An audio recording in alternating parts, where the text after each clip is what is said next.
ओम शांति। आज 2 नवंबर 2025 के अव्यक्त बाप दादा के मधुर महावाक्य सुनेंगे, जिसकी रिवाइज डेट है 31 अक्टूबर 2007। मुनि का सार है, अपने श्रेष्ठ स्वमान के फकर में रह, असंभव को संभव करते बेफिक्र बादशाह बनो।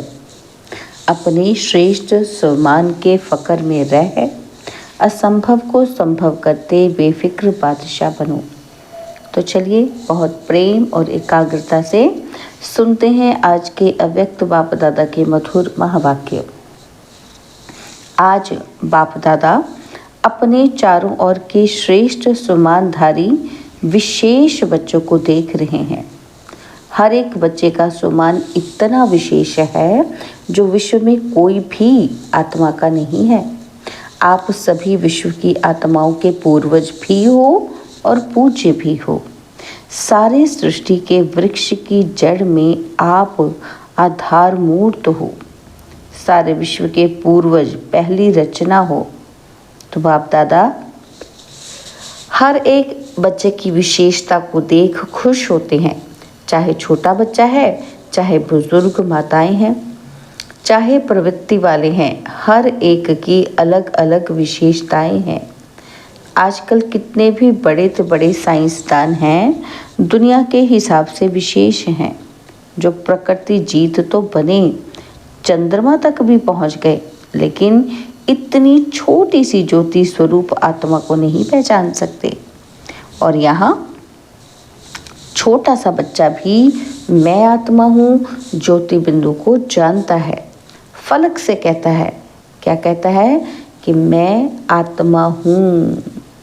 कितने भी बड़े महात्माएं हैं और ब्राह्मण माताएं हैं, तो माताएं फलक से कहती कि हमने परमात्मा को पा लिया है ना। और महात्माएं क्या कहते कि परमात्मा को पाना तो बहुत मुश्किल है। प्रवृत्ति वाले चैलेंज करते हैं कि हम सब प्रवृत्ति में रहते, साथ रहते, पवित्र रहते हैं, क्योंकि हमारे बीच में बाप है। इसलिए दोनों साथ रहते भी सहज पवित्र रह सकते हैं, क्योंकि पवित्रता हमारा स्वधर्म है। परधर्म मुश्किल होता है और स्वधर्म सहज होता है।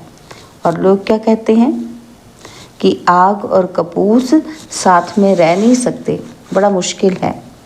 और आप सब क्या कहते? बहुत सहज है। आप सबका शुरू का एक गीत था, कितने भी सेठ स्वामी हैं, लेकिन एक अल्फ को नहीं जाना है। और छोटी सी बिंदी आत्मा को नहीं जाना, लेकिन आप सभी बच्चों ने जान लिया और पा लिया। इतने निश्चय और फकर से बोलते हो। असंभव संभव है। तो बाप दादा भी हर एक बच्चे को विजयी रत्न देख हर्षित होते हैं, क्योंकि हिम्मते बच्चे मददे बाप है। इसलिए दुनिया के लिए जो असंभव बातें हैं वह आपके लिए सहज और संभव हो गई हैं। फख्र रहता है कि हम परमात्मा के डायरेक्ट बच्चे हैं। इस नशे के कारण, निश्चय के कारण, परमात्मा बच्चे होने के कारण माया से भी बचे हुए हैं। तो बच्चा बनना अर्थात सहज बच जाना। तो बच्चे हो और सब विघ्नों से, समस्याओं से बचे हुए हो। तो अपने इतने श्रेष्ठ सम्मान को जानते हो ना। क्यों सहज है? क्योंकि आप साइलेंस की शक्ति द्वारा परिवर्तन शक्ति को कार्य में लगाते हो। साइलेंटली आप अपने आप पर काम करते हो, है ना। तो बाबा कहते हैं वो परिवर्तन की शक्ति को आप यूज़ करते हो। नेगेटिव को पॉजिटिव में परिवर्तन कर लेते हो। माया कितने भी समस्या के रूप में आती है, लेकिन आप परिवर्तन की शक्ति से, साइलेंस की शक्ति से समस्या को समाधान स्वरूप बना देते हो। कारण को निवारण रूप में बदल देते हो, है ना। कितनी ताकत। कोर्स भी कराते हो ना, नेगेटिव को पॉजिटिव करने की विधि सिखाते हो। तो ये परिवर्तन शक्ति बाप द्वारा वर्षे में मिली है। एक ही शक्ति नहीं, सर्व शक्तियाँ परमात्मा वर्षा मिला है। इसलिए बाप दादा हर रोज़ कहते हैं कि हर रोज़ मुरली सुनते हो ना, तो हर रोज़ बाप दादा यही कहते कि बाप को याद करो और वर्षे को याद करो। बाप की याद भी सहज क्यों आती है, क्यों आती है हमें? तो बाबा कहते जब वर्षे की प्राप्ति को याद करते हो ना, तो बाप की याद प्राप्ति के कारण सहज ही आ जाती है। जैसे किसी से पूछते ना ये कहाँ से लिया, तो हम कहते नहीं उसने मुझे ये दिया, गिफ्ट दिया, तो उस चीज़ को करते वो व्यक्ति भी याद आ जाता है। तो इस ऐसे ही बाबा क्या कह रहे हैं कि जब वर्षा मिलता है तो क्या क्या मिला, किससे मिला, तो परमात्मा भी स्वयं याद आ जाता है। तो हर एक बच्चे को ये रूहानी फ़क्र रहता है। दिल में गीत गाते हैं, कौन से? पाना था वो पा लिया। तो सभी के दिल में ये स्वतः ही गीत बजता है ना, फ़क्र है ना। तो जितना इस फ़क्र में रहेंगे तो फ़क्र की निशानी क्या है? बेफिक्र होंगे। अगर किसी भी प्रकार का संकल्प में, बोल में या संबंध संपर्क में फ़िक्र रहता है ना, तो फ़क्र नहीं है। बाप दादा ने बेफिक्र बादशाह बनाया है। बोलो, बेफिक्र बादशाह हो? है तो फिर हाथ उठाओ जो बेफिक्र बादशाह हैं। बेफिक्र हो या कभी कभी फिक्र आ जाता है? अच्छा है। तो जब बाप बेफिक्र है तो बच्चों को क्या फिक्र है फिर? बाप दादा ने तो कह दिया है कि सब फिक्र व किसी भी प्रकार का बोझ है तो बाप दादा को दे दो। बाप सागर है ना, तो बोझ सारा समा जाएगा। कभी बाप दादा बच्चों को एक गीत सुन के मुस्कुराता है, पता है कौन सा?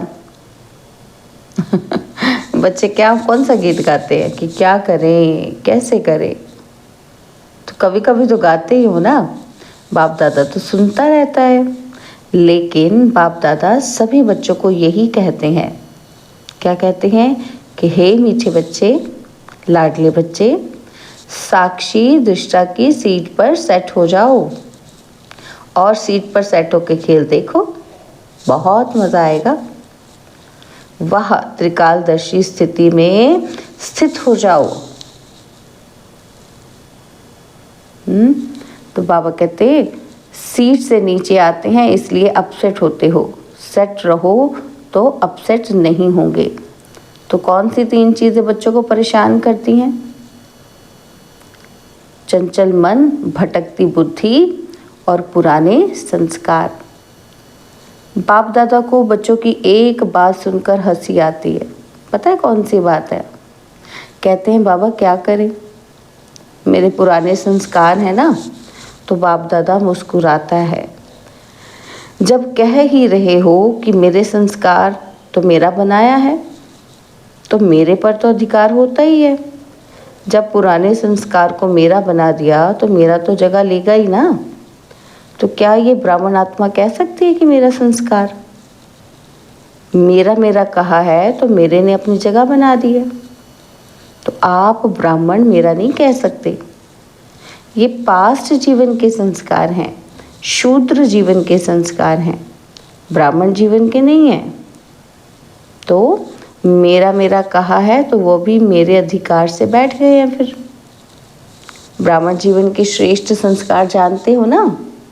और ये संस्कार जिनको आप पुराने कहते हो वो भी पुराने नहीं हैं।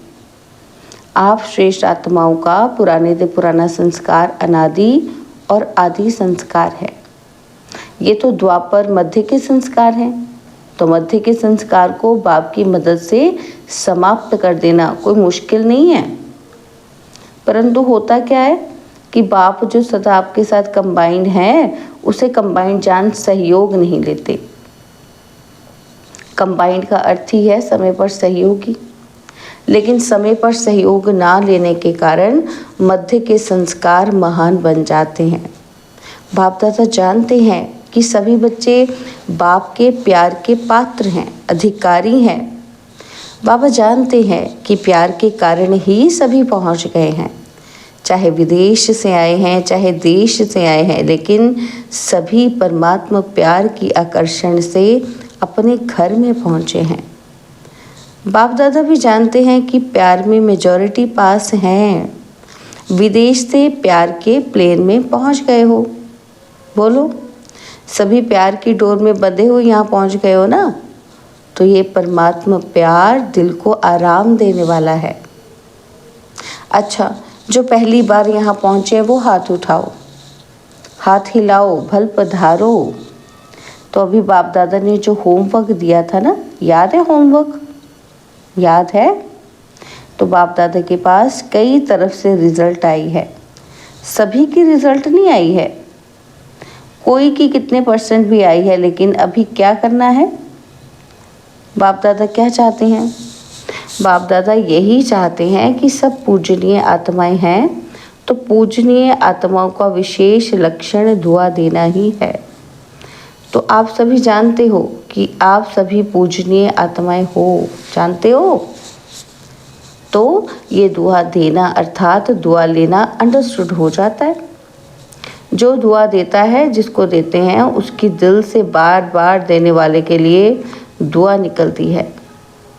तो हे पूज्य आत्माएं, आपका तो निजी संस्कार है दुआ देना, अनादि संस्कार है दुआ देना। तो जब आपके चित्र भी, जड़ चित्र भी दुआ दे रहे हैं, तो आप चैतन्य पूज्य आत्माओं का तो दुआ देना ये नेचुरल संस्कार है। इसको कहो मेरा संस्कार। मध्य द्वापर के संस्कार नेचुरल और नेचर हो गए हैं। तो बाबा कहते हैं जब किसी को दुआ देते हैं तो वो आत्मा कितनी खुश होती है, वह खुशी का वायुमंडल कितना सुखदाई होता है। तो जिन्होंने भी होमवर्क किया है उन सबको, चाहे आए हैं चाहे नहीं आए हैं, लेकिन बाप दादा के सामने हैं, तो उन्हों को बाप दादा मुबारक दे रहे हैं। होमवर्क किया है तो उसे अपनी नेचुरल नेचर बनाते हुए आगे भी करते और कराते रहना। और जिन्होंने थोड़ा बहुत किया है, नहीं भी किया है, तो वह सभी अपने को मैं सदा पूज्य आत्मा हूँ, मैं बाप की श्रीमत पर चलने वाली विशेष आत्मा हूँ, इस स्मृति को बार बार अपनी स्मृति और स्वरूप में लाना। जो नहीं भी कर पाए उसके लिए भी बाबा ने क्या कहा है कि ये सोचना है कि मैं कौन हूँ। कौन हूँ मैं? कि मैं सदा पूज्य आत्मा हूँ, श्रीमत पर चलने वाली आत्मा हूँ। क्योंकि हर एक से जब पूछते हैं कि आप क्या बनने वाले हो, तो सब कहते हैं, क्या कहते हैं कि हम लक्ष्मी नारायण बनने वाले हैं। राम सीता में तो कोई हाथ ही नहीं उठाता। तो जब लक्ष्य है 16 कला बनने का, तो 16 कला अर्थात परम पूज्य परम आत्मा का कर्तव्य ही है दुआ देना। तो ये संस्कार चलते फिरते सहज और सदा के लिए बनाओ। तुम हो ही पूज्य, हो ही 16 कला, लक्ष्य तो यही है ना। तो बाप दादा खुश हैं। क्या खुश है कि जिन्होंने भी किया है, होमवर्क किया है, उन्होंने अपने मस्तक में विजय का तिलक बाप द्वारा लगा दिया। और साथ में सेवा के समाचार भी बाप दादा के पास सबकी तरफ से, वर्गों की तरफ से, सेंटर्स की तरफ से बहुत अच्छे रिजल्ट सहित पहुंच गए हैं। तो एक होमवर्क करने की मुबारक और साथ में सेवा की भी मुबारक, पदम पदम गुना है। बाप ने देखा है, क्या देखा है कि गांव-गांव में संदेश देने की सेवा बहुत अच्छे तरीके से मेजॉरिटी एरिया में की है। तो ये सेवा भी रहम दिल बनकर की, इसलिए सेवा के उमंग उत्साह में रिजल्ट भी अच्छे दिखाई दी है। ये मेहनत नहीं की, लेकिन बाप से प्यार अर्थात संदेश देने से प्यार, तो प्यार के मोहब्बत में सेवा की है। तो प्यार का रिटर्न सब सेवाधारियों को स्वतः ही बाप का पदम पदम गुणा प्यार प्राप्त है और होता रहेगा। साथ में सभी अपनी प्यारी दादी को बहुत स्नेह से याद करते हुए दादी को प्यार का रिटर्न दे रहे हैं। यह प्यार की खुशबू बाप दादा के पास बहुत अच्छी तरह से पहुंच गई है। अभी जो भी मधुबन में कार्य चल रहे हैं, चाहे विदेशियों के चाहे भारत के, वह सब कार्य भी एक दो के सहयोग सम्मान के आधार से बहुत अच्छे सफल हुए हैं और आगे भी होने वाले कार्य सफल हुए पड़े हैं, क्योंकि सफलता तो आपके गले का हार है। बाप के गले के हार हो और बाप ने याद दिलाया था कि कभी भी हार नहीं खाना, क्योंकि आप बाप के गले के हार हो। तो गले का हार कभी हार ही नहीं खा सकता। तो हार बनना है या हार खानी है? नहीं ना, हार बनना अच्छा है ना, तो हार नहीं खाना कभी। तो हार खाने वाले तो अनेक करोड़ों आत्माएं हैं और आप हार बन के गले में पिरोए गए हो। ऐसा ही है ना। तो संकल्प करो कि बाप के प्यार में माया कितने भी तूफान सामने लाए, लेकिन मास्टर सर्वशक्तिवान आत्माओं के आगे तूफान भी तोहफा बन जाएगा। ऐसा वरदान सदा याद करो। कितना भी ऊंचा पहाड़ हो, पहाड़ बदल के रोही बन जाएगा। और अभी समय की समीपता प्रमाण वरदानों को हर समय अनुभव में लाओ। अनुभव की अथॉरिटी बनो। तो जब चाहो तब अपने अशरीरी बनने की, फरिश्ता स्वरूप बनने की एक्सरसाइज करते रहो। अभी अभी ब्राह्मण, अभी अभी फरिश्ता और अभी अभी अशरीरी चलते फिरते काम काज करते हुए भी 1 मिनट 2 मिनट निकाल कर अभ्यास करो। चेक करो कि जो संकल्प किया वही स्वरूप अनुभव किया। अच्छा, चारों ओर के सदा श्रेष्ठ स्वमानधारी, सदा स्वयं को परम पूज्य और पूर्वज अनुभव करने वाले, सदा अपने को हर सब्जेक्ट में अनुभवी स्वरूप बनाने वाले, सदा बाप के दिल तख्त नशीन, भ्रिकुटी के तख्त नशीन, सदा श्रेष्ठ स्थिति के अनुभवों में स्थित रहने वाले चारों ओर के सभी बच्चों को याद, प्यार और नमस्ते। हम रूहानी बच्चों की रूहानी बाप दादाजी को दिलवा जान सिकवा प्रेम से नमस्ते। ओम शांति। प्यारे बाबा, मीठे बाबा, मेरे बाबा, शुक्रिया बाबा, शुक्रिया बाबा, शुक्रिया। तो पापा कहते सभी तरफ से सभी के पत्र, ईमेल, समाचार सभी बाप दादा के पास पहुंच गए हैं। तो सेवा का फल और बल सभी सेवाधारियों को प्राप्त है और होता ही रहेगा। प्यार के पत्र भी बहुत आते हैं और परिवर्तन के पत्र भी बहुत आते हैं। परिवर्तन की शक्ति वालों को बाप दादा अमर भव का वरदान दे रहे हैं।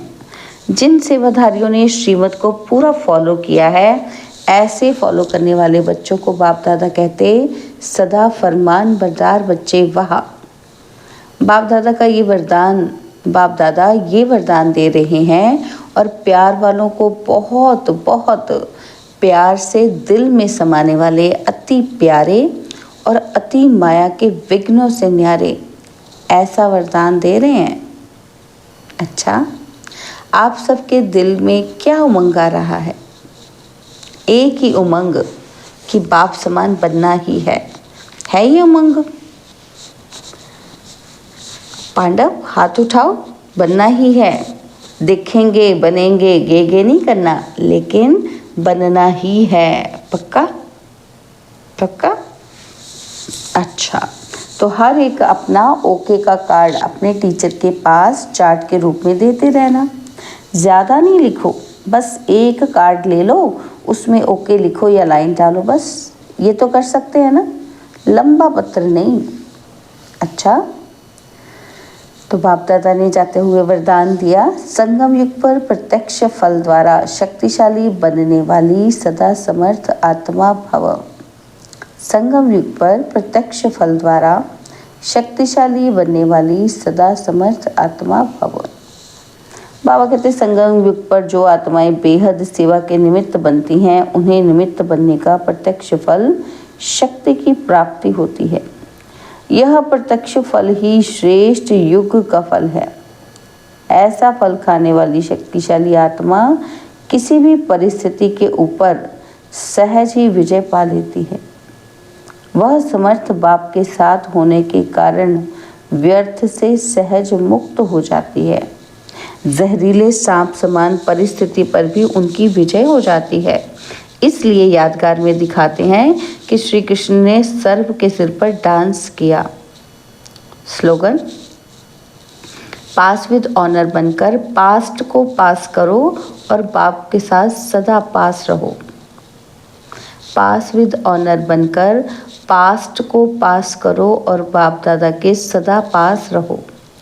बाबा के अव्यक्त इशारे हैं। इस मंत्र के अशरीरी व विदेही स्थिति का अभ्यास बढ़ाओ। बाबा कहते हैं जैसे बाप दादा अशरीरी से शरीर में आते हैं, वैसे ही बच्चों को भी अशरीरी होकर के शरीर में आना है। अव्यक्त स्थिति में स्थित होकर फिर व्यक्त में आना है। जैसे इस शरीर को छोड़ना और शरीर को लेना ये अनुभव सभी को है, ऐसे ही जब चाहो तब शरीर का भान छोड़ अशरीरी बन जाओ और जब चाहो तब शरीर का आधार लेकर कर्म करो। बिल्कुल ऐसे ही अनुभव हो जैसे ये स्थूल चोला अलग है और चोले को धारण करने वाली मैं आत्मा अलग हूँ।